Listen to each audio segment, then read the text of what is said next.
Множество гостей Ингушетии, побывавших в республике впервые, восторженно сравнивают ее со Швейцарией. Настолько разнообразны и прекрасны ее природные богатства. Одним из достояний по праву считаются водные ресурсы, коих в Ингушетии в достатке. Водное богатство республики – символ ее чистоты, который можно потрогать руками, нужно лишь приехать в гости. Так как Ингушетия является частью Северного Кавказа, то воды республики в первую очередь ассоциируются с горными реками. Их действительно много. По показателю протяженности рек и каналов Ингушетия занимает первое место среди всех регионов Северного Кавказа. В соответствии с Государственным водным реестром России, все реки Ингушетии входят в речной бассейн Каспийского моря, междуречья Терека и Волги и относятся к Западно-Каспийскому бассейновому округу. Согласно данным правительства Ингушетии, на территории республики находится 79 бассейнов средних и малых рек. Суммарная протяженность всех рек республики превышает 1350 километров. В среднем на каждый квадратный километр площади приходится около 600 метров речной сети. Крупнейшей водной артерией Северо-Восточного Кавказа является Терек. Однако по Ингушетии река протекает лишь на небольшом отрезке на юге республики. Одной из основных водных артерий Ингушетии является правый приток Терека, река Сунжа. Длина реки 278 километров, площадь бассейна 12 тысяч квадратных километров. Исток реки находится на северном склоне Большого Кавказского хребта на высоте 1200 метров.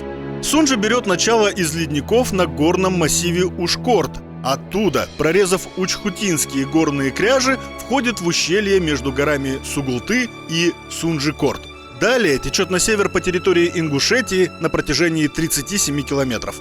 У села Экажево Сунжа выходит несколькими потоками и течет на протяжении 12 километров до Карабулака. Здесь река делает изгиб на восток и течет до Закан-Юрта, а оттуда через 85 километров впадает в Терек. Вода в Сунже всегда бывает в значительном количестве. После сильных и продолжительных дождей уровень может подняться на 4 и больше метра. Половодье в реке бывает в апреле-мае, когда тают зимние снега и выпадает много дождей.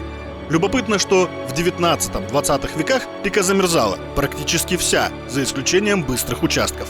Были примеры, когда русские войска переправлялись через Сунжу по льду с артиллерией и тяжестями, но в последние десятилетия река не замерзает из-за смягчения климата на Кавказе. Еще одна река, которая заслуживает особого внимания – Асса.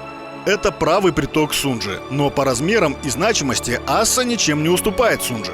Река берет начало на северных склонах главного Кавказского хребта, образуясь в результате слияния рек Чингисцкале и Цирзулавницкале на высоте 1806 метров. Река Асса течет по территории Ингушетии на протяжении 91 километра. В древности река считалась священной. Название связано, вероятно, с сектой древних иудеев периода раннего христианства, которая была принесена на Кавказ, вероятно, хазарами. В понятии ингушей Асса означает «богоотступник», но в прямом смысле это означает язычество или язычники, так как ассами были вайнахи, хивсуры, карачаевцы и балкарцы.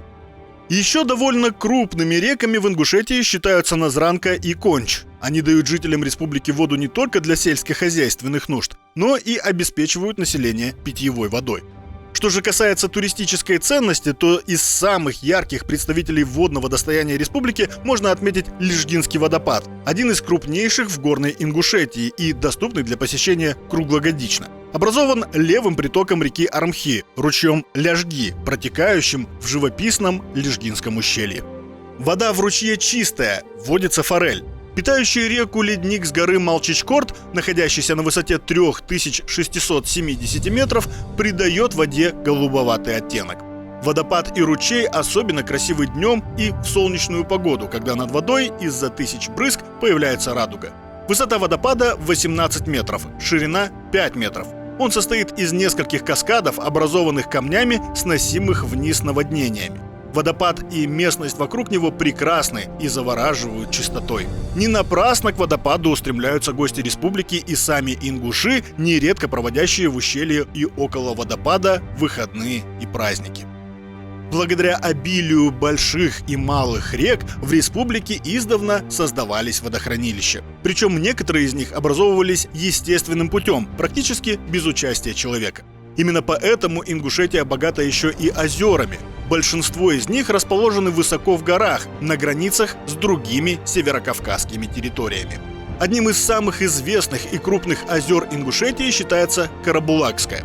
По сути, это даже не озеро, а городской пруд, расположенный в непосредственной близости от населенного пункта, давшему водоему название – города Карабулак.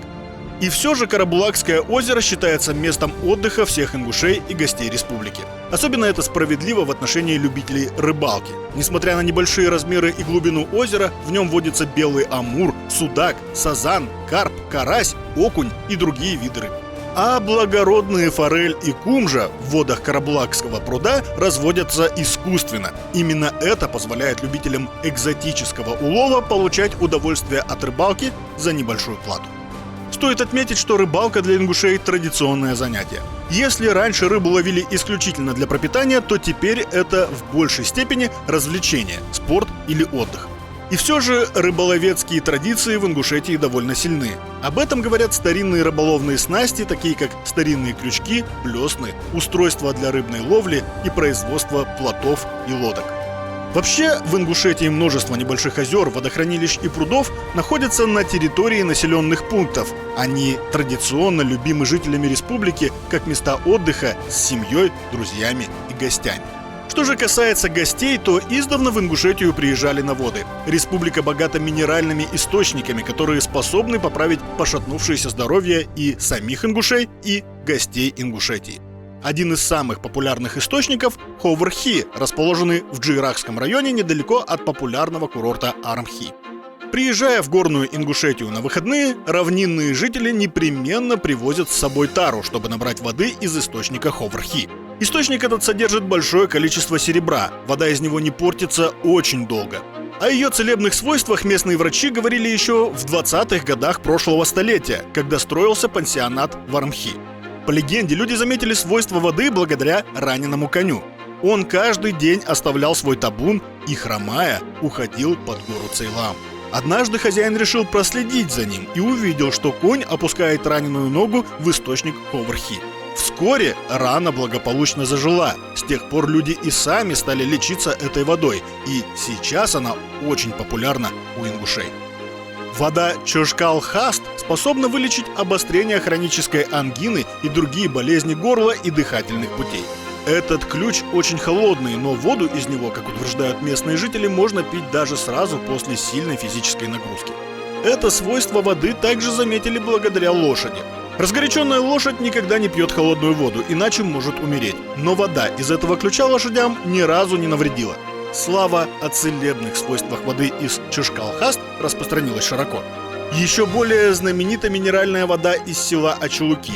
Столовая питьевая вода выпускается в бутылках с 20-х годов 20 века. Старожилы помнят, сколько жизней спасли эти воды в годы Великой Отечественной войны. По рассказам очевидцев, солдат, раненых в ожесточенных боях под Малгобеком, привозили в госпиталь в Ачулуки. Врачей и санитаров было слишком мало, они не справлялись с таким потоком. Спасали солдат с ранениями средней тяжести, а за очень тяжелых не брались. Неподалеку от госпиталя находилась яма, куда сбрасывали тела погибших, и, по рассказам стариков, иногда там оказывались живые. Местные жители, договорившись с военными врачами, брали к себе домой по одному тяжелораненому. И большинство из них выжили. Не имея медицинских знаний, инструментов и препаратов, сельчане выходили их с помощью теплых ачулукинских минеральных вод и народной медицины. Благодаря наблюдательности жителей республики все тонкости воздействия ингушских вод давно изучены. Именно поэтому здесь так много долгожителей.